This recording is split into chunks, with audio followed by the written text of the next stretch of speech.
Hotel ஸ்டைலில் தயாரிக்கிறதான எங்கள் வீட்டு பூரி மசால் அல்லது உருளை மசால் அதுதான் உங்கள் ஸ்க்ரீனில் தெரியுது.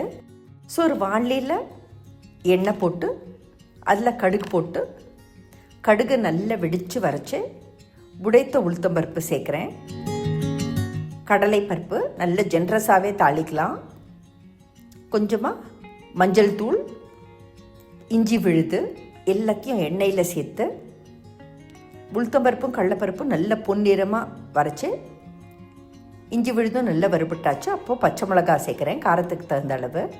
ஃப்ரெஷ்ஷான கருவேப்பிலை எல்லாத்தையும் சேர்த்து மேலும் வதக்குறேன். மஞ்சள் தூளையும் அப்படியே எண்ணெயில் வதக்கினா நல்லா அது வாசனையாக இருக்கும். ஒரு ஜென்ரஸ் டேஷ் ஆஃப் பெருங்காயம் சேர்க்கலாம் எண்ணெயிலேயே. உப்பு சேர்த்து நல்லா அதை அப்படியே வதக்கி விடலாம்.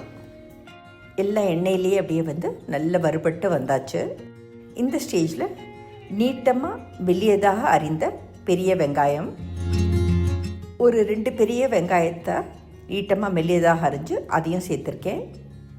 அது அப்படியே எண்ணெயிலேயே நல்லா வதங்கி வரட்டும்.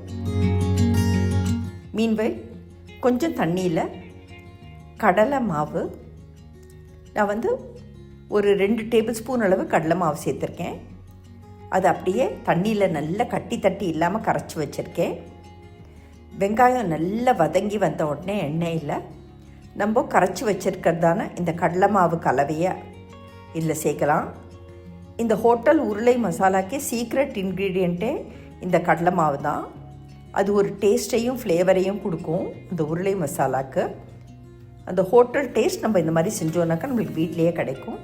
மீன்வைல் ப்ரெஷர் குக் பண்ணி தோலி உரித்து நல்ல வேக வச்சதான உருளைக்கிழங்க அப்படியே கையால் 1-2 மசிச்சு போடுறேன். ரொம்ப ஃபுல்லாக மசிக்க வேண்டாம். நம்ம 1-2 அதுக்கு மசிச்சோன்னாலே போதுமானது. அதையும் சேர்த்து அடுப்பை மிதமான சூட்லேயே வச்சு எல்லாம் ஒன்று சேர வர வரைக்கும் நல்லா மூடி மூடி கலரி எடுக்கலாம். கடைசியாக எல்லாம் ஒன்று சேர வெந்து வந்த உடனே பொடியாக அரிஞ்ச கொத்தமல்லி தழைகளை தூவி இறக்கினோன்னாக்கா ஹோட்டல் ஸ்டைலில் அருமையான பூரி மசால் நம்ம வீட்டிலையே தயார். எங்கள் வீட்டு உருளை மசால் ஹோட்டல் ஸ்டைலில் தயார்.